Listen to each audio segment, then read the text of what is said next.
पाकिस्तान के सबसे बड़े शहर कराची में बच्चों के अगवा और पुरअसरार लापता होने के वाक़यात में खतरनाक हद तक इजाफा हुआ है। रवां साल के 9 माह के दौरान 900 बच्चे लापता हुए। रिपोर्ट लापता बच्चों में 640 से जायद बच्चे बाजियाब भी करवा लिए गए। कराची 250 से जायद बच्चों और बच्चियों का कोई सुराग नहीं मिल सका।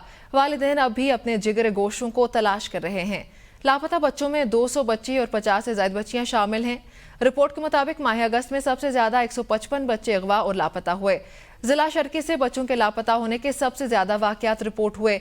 आदादो शुमार के मुताबिक साल 2023 के पहले माह जनवरी में 98 बच्चों की गुमशुदगी की रिपोर्ट दर्ज हुई। फरवरी में 112, मार्च में 85 और अप्रैल में 48 लापता हुए। मई में 91, जून में 132 और जुलाई में 119 बच्चे लापता हुए। अगस्त में 155 और सितंबर में 60 से ज्यादा बच्चों के अगवा और लापता होने के वाकयात रिपोर्ट हुए।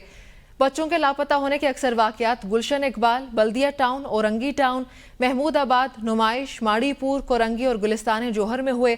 जिला वस्ती में 116 और शर्की में 168 बच्चों के लापता होने के वाकयात रोनुमा हुए।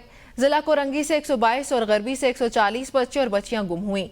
जिला जनूबी से 49 और मलीर से 146 बच्चों की गुमशुदगी की रिपोर्ट दर्ज करवाई गई है।